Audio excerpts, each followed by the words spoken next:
Tonight, I learned I wasn't my husband's wife anymore. Just his assistant. The words didn't echo in the room, not really, but they settled into my chest with a quiet finality that no one else seemed to notice. The ballroom of the Hartford Grand shimmered under crystal chandeliers, every surface polished to perfection, every guest dressed in tailored elegance. The kind of night people spent months preparing for. The kind of night I used to believe meant something. I stood beside Richard as he greeted donors and board members, my hand resting lightly against my clutch, my posture straight, my smile practiced. We had attended this charity gala for over 20 years. It was our tradition, our shared stage. Or at least that's what I had thought. And this is my assistant, Eleanor, he said smoothly, gesturing toward me without even turning his head. A few polite nods followed. One woman gave me a quick smile before returning her attention to him. No one questioned it. No one hesitated. Because in that moment the way he said it made it true. I felt something shift inside me, not sharp or explosive but quiet, like a door closing somewhere deep in a long hallway. I didn't correct him. I didn't laugh it off. I simply inclined my head and said nothing. My fingers adjusted the silk glove at my wrist, smoothing out a crease that wasn't really there. Years ago I might have reacted differently. Years ago I would have searched his face for an explanation, a joke, a sign that he didn't mean it. But tonight I only observed. The orchestra played softly near the stage, a familiar melody drifting through conversations and clinking glasses. Waiters moved gracefully between guests, balancing trays of champagne flutes. Everything looked exactly as it always had, and yet nothing felt the same. Richard continued speaking, his voice confident, his presence commanding, as if I had already faded into the background where assistants belonged. I stepped slightly to the side, giving him space, watching the way people leaned in when he spoke, the way they laughed at things that weren't particularly funny.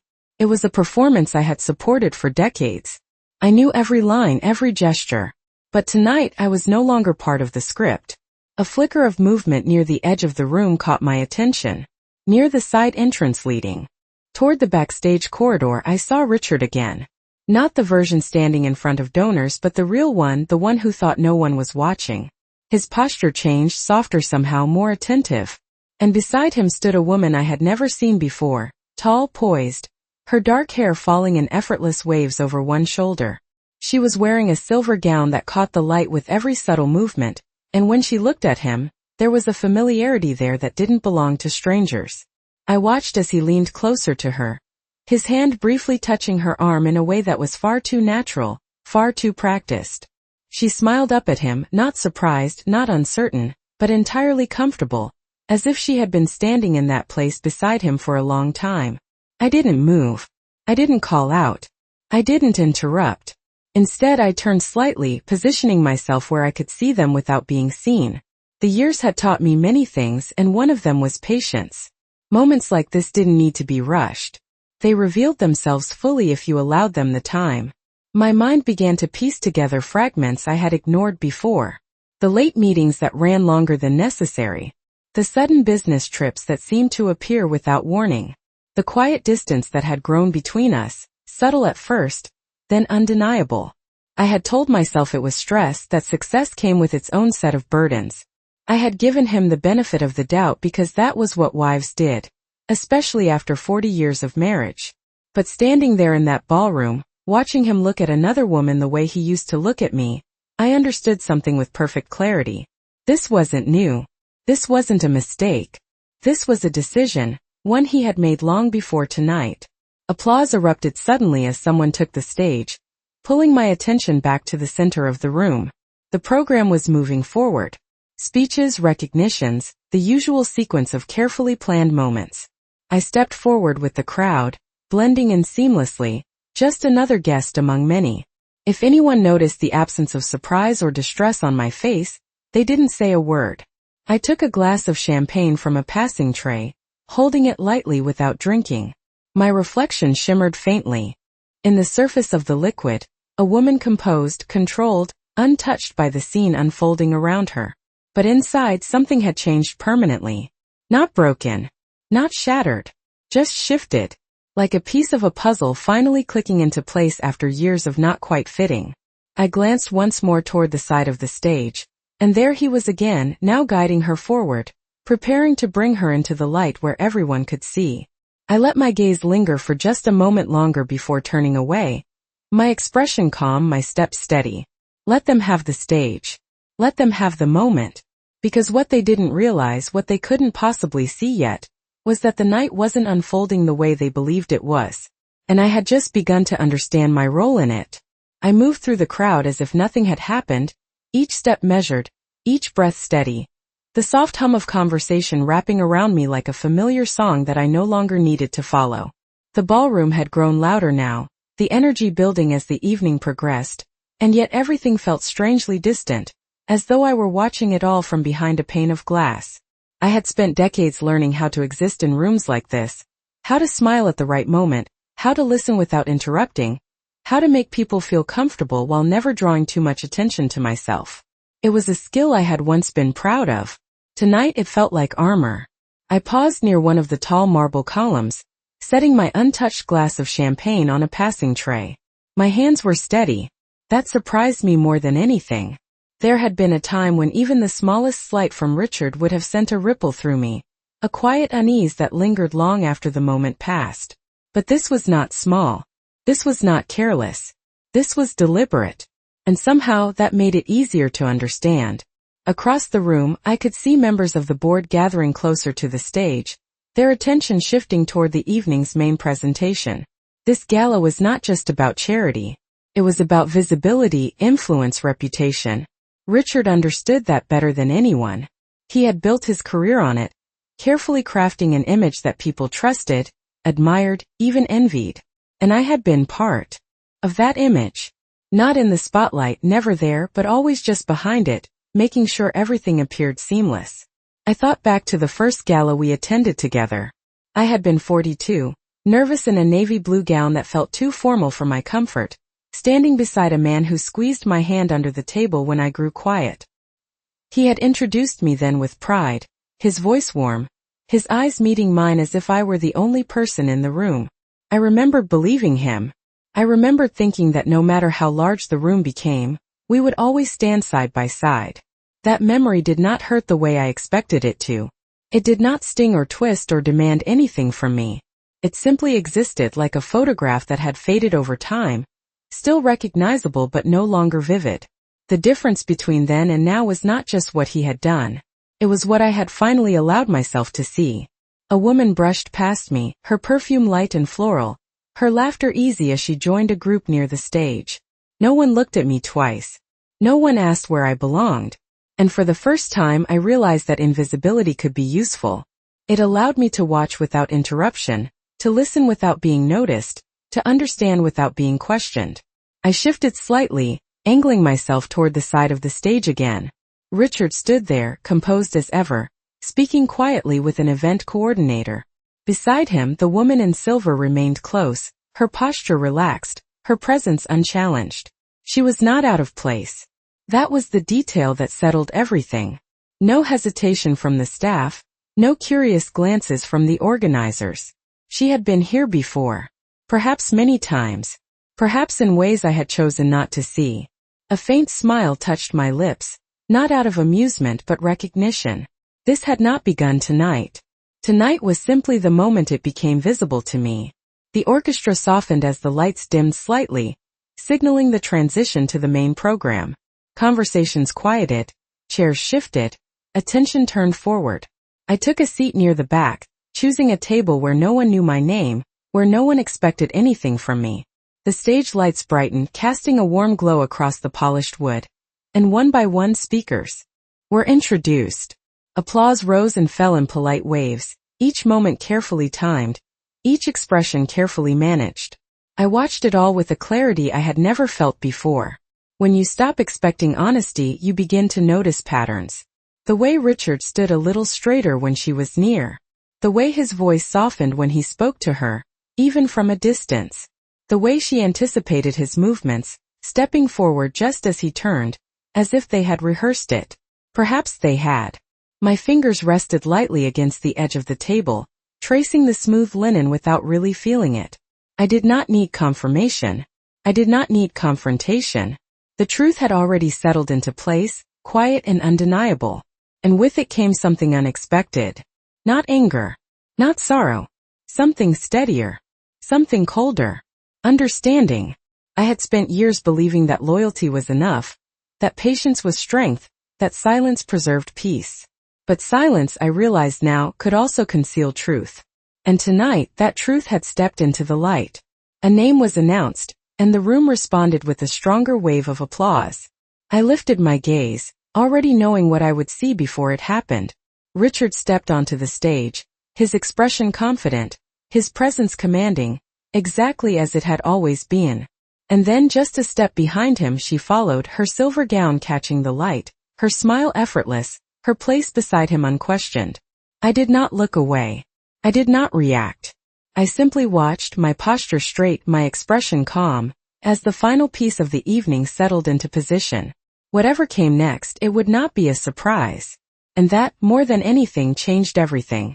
The applause lingered longer this time, fuller, warmer, the kind reserved for someone who had successfully convinced a room of their importance, and Richard accepted it with the ease of a man who had done this many times before, his smile measured, his posture confident, his voice carrying effortlessly as he began to speak about generosity, about legacy, about the responsibility that came with success, words I had heard in different forms for years, words I had once believed reflected the man I married, but tonight they sounded rehearsed in a way they never had before, as if each sentence had been polished not for truth but for effect, and as he spoke, I noticed how often his gaze shifted, not to the audience, not to the donors, but briefly, almost instinctively, toward the woman standing just behind him, waiting, composed, certain of her place.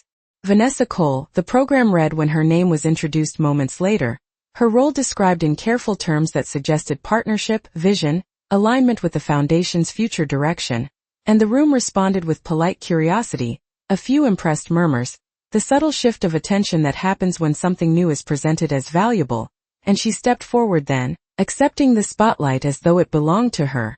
Her voice clear, her tone confident, speaking about initiatives, about expansion, about the next chapter, and I watched the way she spoke without hesitation, without uncertainty, as though she had already been living inside this world long before tonight.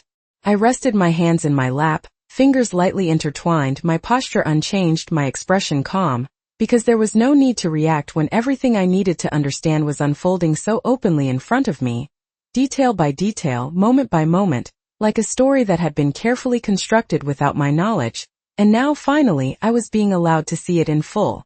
A memory surfaced then, uninvited but precise, from 6 months earlier, a quiet afternoon when Richard had mentioned a new consultant joining the foundation, his tone casual, dismissive even, as if it were a minor adjustment, something administrative, something beneath notice, and I remembered nodding, not asking questions, trusting that what needed to be shared would be shared, because that had always been the arrangement, or at least that was what I had believed, and now watching Vanessa stand beside him, speaking with authority that could not have been earned overnight, I understood that what had been presented as minor had been anything but.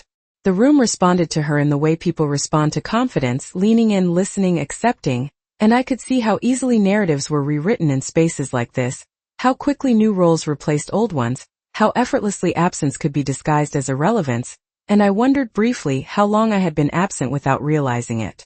A server passed nearby, offering another tray of champagne, and I declined with a small shake of my head, my attention fixed on the stage, on the subtle exchange between them, the way Richard stepped slightly aside to give her space, not out of courtesy but out of familiarity, as if they had practiced this balance, this sharing of attention, this quiet coordination that only comes from time spent aligning movements, intentions, expectations.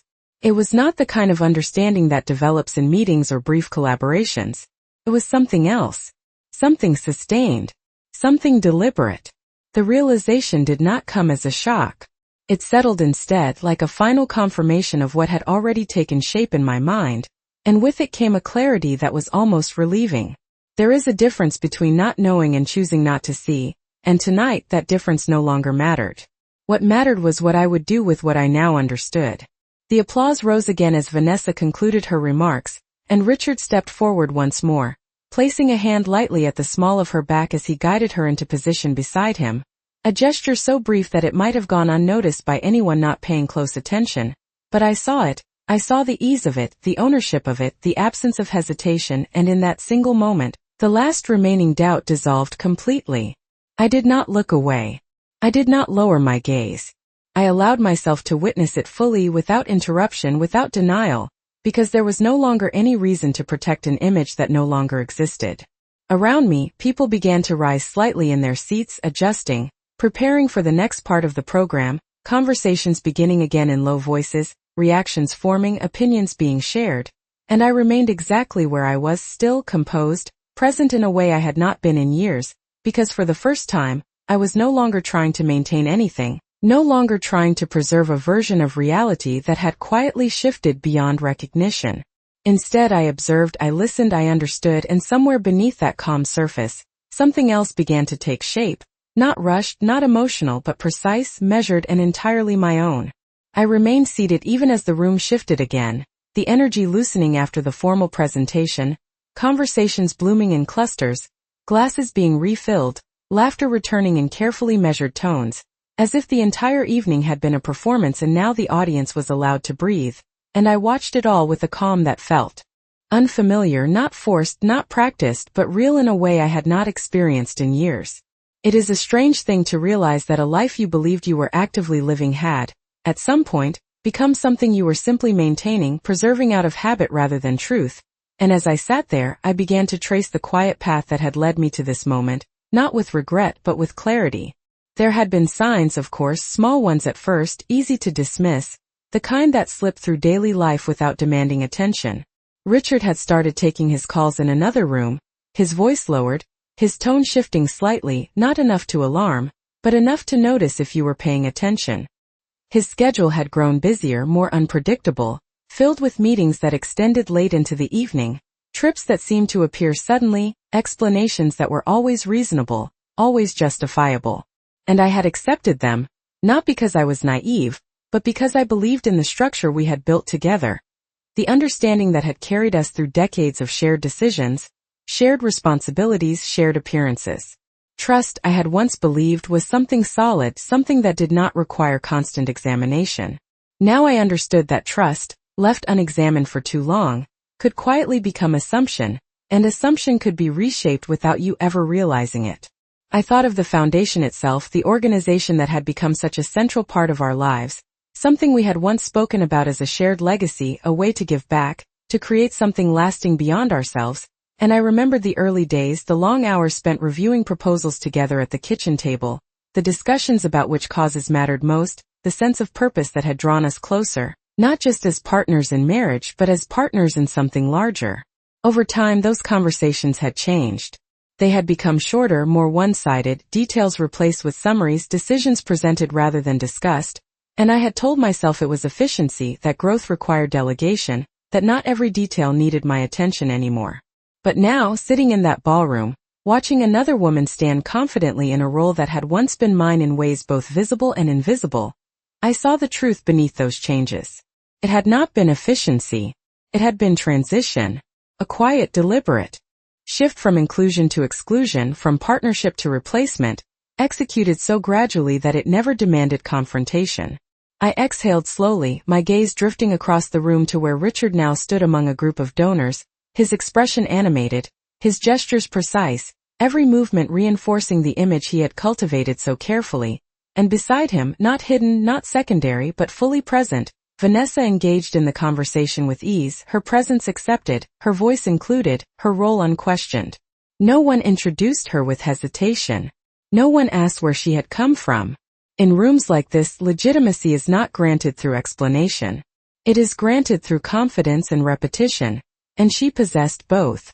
A soft clink of glass drew my attention to the table in front of me, where a couple I vaguely recognized were discussing the evening's announcements, their words blending into the ambient noise, phrases like new direction and fresh leadership, floating briefly before dissolving into the background, and I realized then how easily narratives are reshaped when enough people agree to accept them, how quickly the past can be rewritten not by erasing it, but by simply replacing it with something new that feels more current, more aligned, more convenient. I rested my hands lightly against the edge of the table, feeling the smooth linen beneath my fingertips, grounding myself in the present moment, Because that was where everything mattered now, not in the years behind me, not in the expectations I had once carried, but in the quiet understanding that had settled into place tonight. I was no longer trying to fit into a structure that had already been altered without my consent. I was no longer waiting for acknowledgement that was never going to come. Instead, I was observing, assessing, allowing the full shape of the situation to reveal itself without interference. That, I realized, was where real clarity begins. Not in reaction, not in confrontation, but in the space where you finally stop explaining things away and start seeing them exactly as they are. I lifted my gaze once more toward the center of the room, where the evening continued as if nothing had shifted, as if everything was proceeding exactly as planned, and perhaps for them it was. But for me, the plan had changed completely, not because I had decided it should, but because I had finally understood that the version of the story I had been living in was no longer the one being told. And once you understand that, you no longer wait for your place to be restored. You begin to decide what comes next on your own.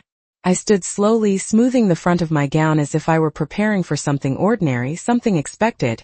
And in a way I was, because what came next did not require urgency or emotion. It required precision, and I had always been good at that. The music had shifted into something softer, a background rhythm that allowed conversations to stretch longer, laughter to linger, and I stepped away from the table without drawing attention, moving through the room with the same quiet confidence I had carried for years, only now it belonged entirely to me. There is a certain freedom that comes when you realize you are no longer being watched in the way you once were, when your presence is no longer measured or evaluated because it has already been dismissed, and I felt that freedom settle around me as I crossed the marble floor toward the far side of the ballroom where the event coordinators had set up their temporary office, a discreet space tucked behind a row of velvet curtains. No one stopped me. No one questioned where I was going. I had spent too many years in these rooms for anyone to assume I did not belong, even if they had forgotten exactly why I did. Inside, the lighting was softer, more practical, the kind that reveals details rather than hides them, and a young woman looked up from a clipboard as I entered, her expression polite, slightly hurried, the look of someone managing too many moving parts at once. I offered a small, composed smile, the kind that puts people at ease without inviting conversation, and I asked for a copy of the evening's full program, not the printed version handed to guests, but the internal schedule, the one that included timing, transitions, speaker notes. She hesitated for only a moment before nodding, flipping through a folder and handing me a neatly organized set of pages, assuming, as many had before her, that I had a reason to need it. I thanked her and stepped back into the corridor, my eyes scanning the document as I walked, taking in the structure of the evening, the sequence of events, the moments that mattered, and more importantly, the moments that could be changed. The closing segment caught my attention immediately. A final acknowledgement. A brief speech. An introduction reserved for someone who had made a lasting impact on the foundation. I paused, reading the name listed there, and for the first time that evening, I allowed myself the smallest shift in expression, not surprise, not anger, but recognition. It was still my name. They had not removed it. Not yet. I folded the pages carefully, holding them against my side as I returned to the ballroom, my steps unhurried, my presence unchanged, because nothing about this required haste. Timing, I had learned, was everything. As I re-entered the room, I caught sight of Richard again, still surrounded, still engaged, his attention divided between conversation and performance, and Vanessa remained close, her position as natural as if she had always been there, her voice blending seamlessly into the rhythm of the evening. I did not approach them. There was no need. Instead, I moved toward the stage, positioning myself near the side where the next set of speakers would prepare to go on, my presence unnoticed among the quiet activity of staff and presenters, and I waited, not impatiently, not anxiously, but with a calm certainty that settled deeper with each passing second. The program continued exactly as planned, names announced, applause given, transitions executed with practiced efficiency, and I observed it all with a clarity that sharpened my focus, each detail reinforcing what I had already begun to understand. They had built their version of the evening carefully, aligning roles, shaping perceptions, ensuring that everything appeared seamless from the outside. But what they had overlooked, what they had underestimated, was the foundation beneath it, the structure that supported every moment they now stood upon. I had been part of that structure for decades. I knew where it held firm and where it could shift. A stagehand passed by, adjusting a microphone, checking a list, moving with the quiet urgency of someone responsible for keeping everything on track, and I caught his eye briefly, offering a simple request delivered in a tone that carried quiet authority, the kind that does not need to explain itself. He listened, nodded, made a small adjustment to the schedule in his hand without question, because in environments like this, confidence often replaces verification. I thanked him with a slight inclination of my head and stepped back into place, my gaze returning to the stage just as the current speaker concluded, applause rising once more. I could feel the rhythm of the evening shifting toward its final moments, the point where impressions solidify, where narratives are confirmed, where the last words spoken carry more weight than all the ones before them. And I knew with absolute certainty that those final moments would not unfold the way they expected. I stood there, composed, steady, entirely present, not as an assistant, not as an afterthought, but as someone who had finally stepped out of the version of the story they had written for me and into one I was about to define for myself. The final segment approached with a quiet inevitability, the kind that does not rush but arrives with absolute certainty, and I felt it in the subtle shift of the room, in the way conversation softened again, in the way attention gradually returned to the stage as the evening prepared to close, and I remained exactly where I had positioned myself, just to the side, within reach but not yet seen, my presence blending into the rhythm of the event as if I had always been part of this moment. A member of the organizing committee stepped forward to the microphone, offering closing remarks with practiced ease, thanking sponsors, acknowledging contributions, building toward that final note that would leave the strongest impression, and I listened without distraction, every word passing through me without resistance, because what mattered was not what had already been planned, but what would happen next. My name was spoken then, clear and deliberate, carried across the room with the same authority it had held for years, and for a brief moment, there was a pause, a natural expectation that I would rise from somewhere within the audience, that I would approach as I always had, composed, supportive, aligned with the image that had been carefully maintained for so long. But this time I did not come from the audience. I stepped forward from the side of the stage, already in motion before the attention fully settled, my heels quiet against the polished floor, my posture steady, my expression calm, and I saw it then, the first flicker of surprise cross Richard's face, subtle but unmistakable, the kind that appears when something does not unfold according to expectation. Vanessa turned slightly as well, her gaze following the shift in attention, her confidence intact but momentarily interrupted, and I allowed that moment to exist without rushing past it, because it was not about confrontation, not about spectacle, but about presence, about reclaiming a space that had never truly been theirs to redefine. I reached the steps and ascended without hesitation, each movement measured, unhurried, the stage lights warming my skin as I stepped into full view, and the room responded with polite applause, the kind given out of habit, out of recognition, out of the assumption that everything was proceeding as intended. I accepted the microphone with a small nod, my fingers steady, my voice clear when I spoke, carrying across the room without strain, without urgency, without any trace of the uncertainty they might have expected.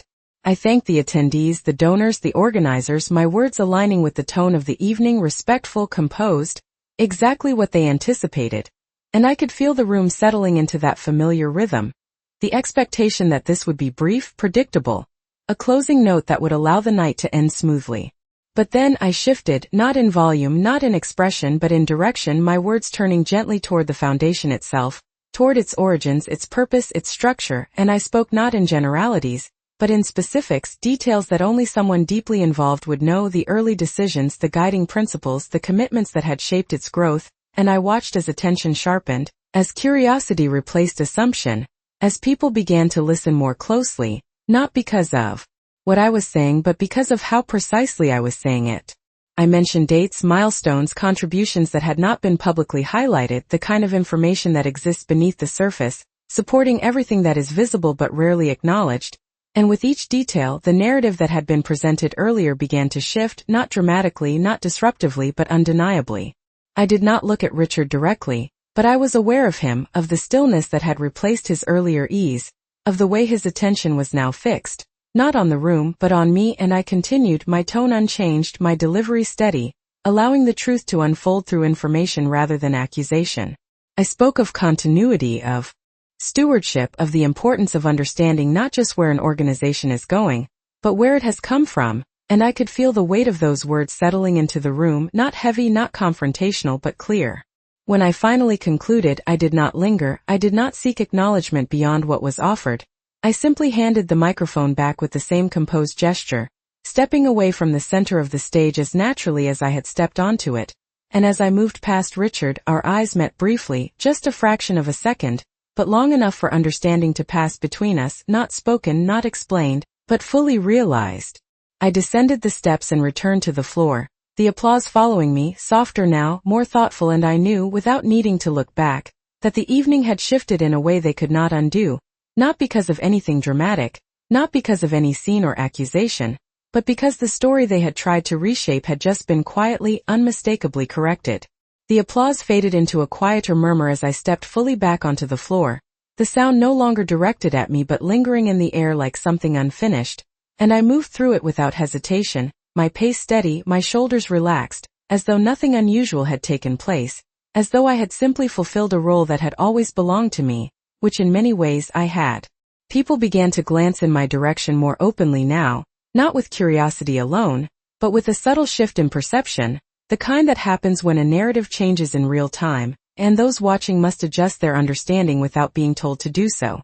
I recognized a few familiar faces among the donors, individuals who had attended these events for years, who had once greeted me with the easy familiarity reserved for someone they understood to be integral, and now as I passed, their expressions carried a quiet reconsideration, as if something they had accepted without question had just been gently, but unmistakably, corrected.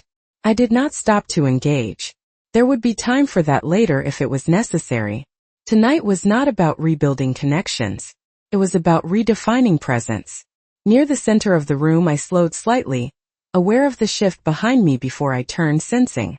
Rather than seeing that Richard had moved from the stage and was now approaching, his steps measured but quicker than usual, his composure still intact, but tightened at the edges in a way that only someone who knew him well would recognize. When I finally faced him, I did so without urgency, without defensiveness, simply meeting his gaze with the same calm that had carried me through the evening. And for a brief moment, neither of us spoke.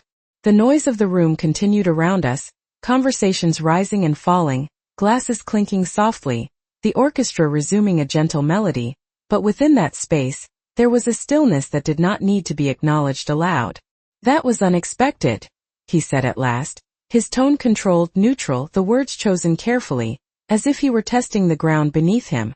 I considered the statement for a moment, not because I needed time to respond, but because I understood that what I said next would not be about explanation, it would be about definition. "Not for me," I replied quietly, my voice, even my expression, unchanged. He held my gaze a second longer than necessary, searching perhaps for something familiar, something he could still recognize or rely on, but whatever he was looking for was no longer there. And I saw the moment he realized it, the slight shift in his posture, the subtle recalibration of his understanding. Vanessa remained a short distance away, speaking with a group of guests, her attention outward, but her awareness clearly divided, her eyes flicking briefly in our direction before returning to her conversation, maintaining composure with practiced ease, yet no longer entirely unaffected by what had just taken place. Richard exhaled slowly, a small, controlled breath, and I could see the calculation returning, the instinct to manage, to reframe, to regain control of a situation that had slipped beyond his immediate influence. "We should talk," he said, the suggestion presented as reasonable, as if this were simply a matter to be discussed privately, resolved quietly, contained.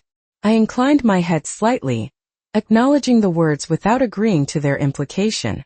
"We will," I said, not as a promise, but as a statement of possibility, one that existed on my terms, not his. There was nothing more to add in that moment. No confrontation to escalate, no explanation to offer, no scene to create.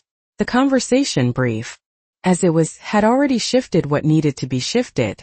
I turned then, not abruptly, not dismissively, but with the same composed movement that had defined every step I had taken that evening, and I walked away, leaving him where he stood, not abandoned, not rejected, but simply no longer centered in the direction I was moving. As I made my way toward the exit, the room felt different again. Not because it had changed, but because my place within it had. The lights were the same, the music unchanged, the conversations continuing as they always did. But I was no longer moving through it as someone maintaining an image or fulfilling an expectation. I was moving through it as someone who had stepped out of that framework entirely. Near the doors, I paused for just a moment, allowing myself a final glance back, not at the stage, not at the crowd, but at the structure of the evening as a whole, the carefully arranged sequence of moments that had been designed to present a particular story. And I recognized it now for what it was, not false but incomplete, shaped to highlight certain truths while quietly excluding others.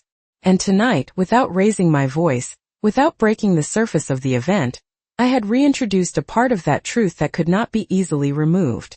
I stepped out into the cool night air, the quiet outside the ballroom settling around me like a contrast I had not realized I needed, and for the first time that evening, I allowed myself a full breath, deep and steady, not as a release, but as a beginning, because whatever came next would not be dictated by what had been taken from me, but by what I had chosen to reclaim. The night air felt cooler than I expected, carrying a quiet stillness that the ballroom had not allowed, and I stood there for a moment on the wide stone steps, letting the distance settle between what had just happened and what would come next, not as an escape, but as a necessary space to think without interruption. The valet stand glowed softly under warm lights, a few cars arriving, a few departing, drivers moving with quiet efficiency, their routines uninterrupted by the quiet shift that had taken place inside, because the world rarely pauses for personal revelations, no matter how significant. They feel in the moment. I descended the steps slowly, my heels clicking lightly against the stone, each step deliberate, grounded, and I realized that for the first time in years, I was not walking in reaction to someone else's decision. I was walking with intention that belonged entirely to me. My reflection caught briefly in the dark window of a parked sedan, a familiar figure and yet not entirely the same, the posture unchanged, the expression composed, but the weight behind it different, lighter in some ways, clearer in others.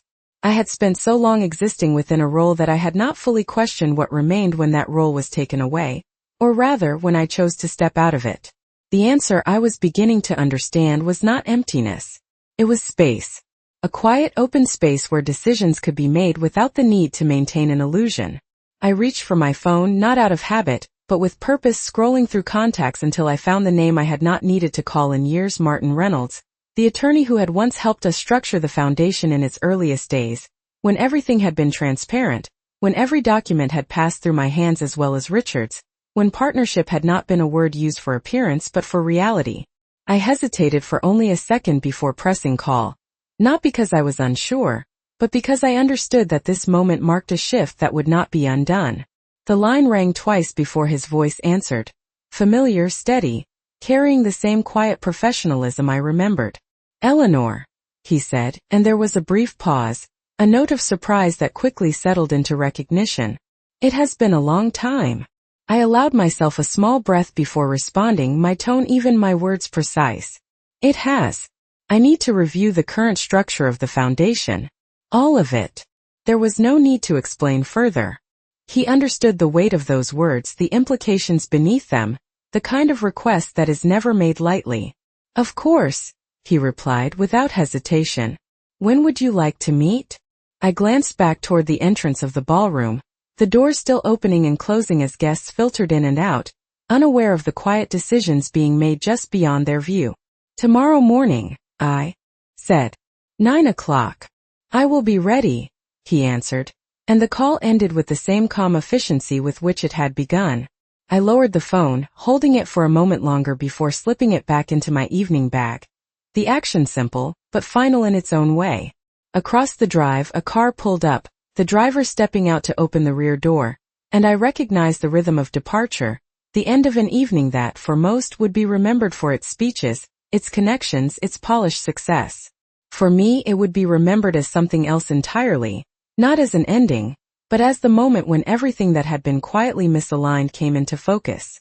I walked toward the waiting car, giving my name to the attendant, my voice steady, my posture unchanged, because nothing about this required outward transformation. The change had already taken place where it mattered.